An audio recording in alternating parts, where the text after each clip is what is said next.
اپنے وقت کے بادشاہ ابراہیم بن ادم صوفی مشرب شخص تھا، وقت کا بادشاہ اپنی سلطنت میں اپنے شاہی محل میں بیٹھ کر کے ہر وقت اللہ اللہ کیا۔ ایک دن رات محو آرام ہوا تو چھت پر سے آوازیں آنے لگی، تو برجستہ بول اٹھے کہ کون ہے چھت پر؟ تو آواز آئی کہ ہم مسافر ہیں اور چھت پر اپنے اونٹ تلاش کر رہے ہیں۔ حضرت ابراہیم بن ادم حیران ہو گئے اور کہا کہ چھت پر کہاں سے اونٹ تلاش کر رہے ہو؟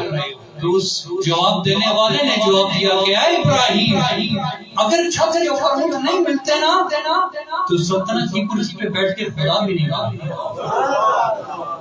حضرات گرامی، یک لخت دل میں خیال پیدا آیا، دل کی دنیا تبدیل ہو گئی۔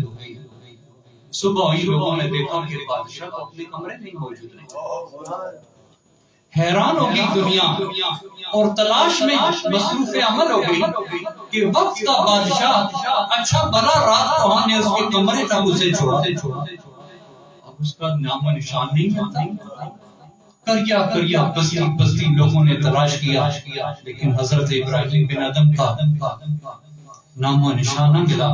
تو انہی کے ایک وزیر نے یوں ہی چلتے سفر کے دوران دیکھا ایک دریا ہے اور اس دریا کے کنارے ایک درویش بیٹھ کر گڈڑی سی رہا۔ حضرات گرامی غور سے شکل کوئی جانی پہچانی معلوم ہوئی تو گھوڑا قریب لے جا کر کھڑا کیا۔ گھوڑے سے اتر کر جب چہرے کو بنظر غور دیکھا تو معلوم ہوا چہرہ تو ابراہیم بن ادم کا معلوم تھا۔ تو پوچھ بیٹھا، ابراہیم بن ادم بادشاہ سلامت آ؟ ابراہیم بن ادم نے نگاہ اٹھا کر دیکھا، پھر سر جھکا دیا گھوڑی سی۔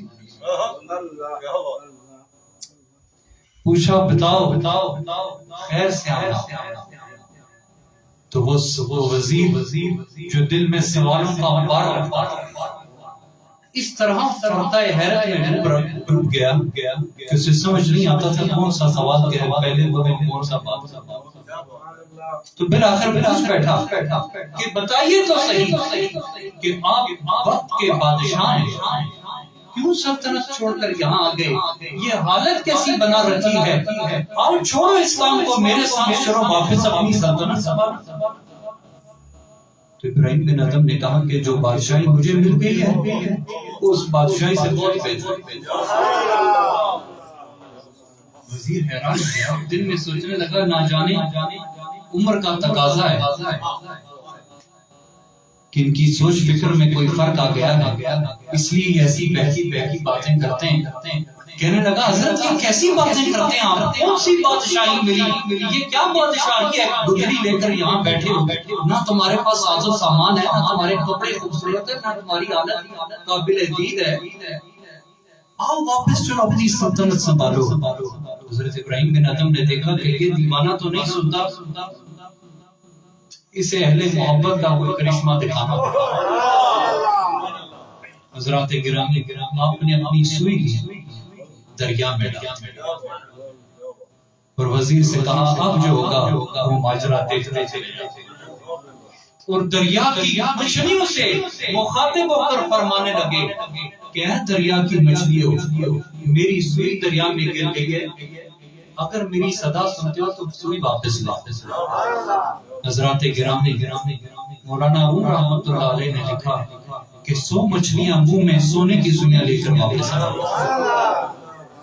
لیکن حضرت ابراہیم بن ادم نے جواب دیا ان میں سے ایک سوئی بھی میری نہیں، مجھے اپنی لوہے والی سوئی واپس چاہیے۔ مچھلیاں واپس لوٹی اور ایک مچھلی منہ میں وہی لوہے کی سوئی لے کر واپس آئی۔ وہ وزیر یہ تماشا دیکھ کر سوال بھی اس کو بھول گئے اور جواب بھی ہوش نہیں ہوا۔ حضرت ابراہیم بن ادم نے پوچھا اب بتاؤ پیارے، یہ بادشاہی بہتر ہے یا وہ بادشاہی؟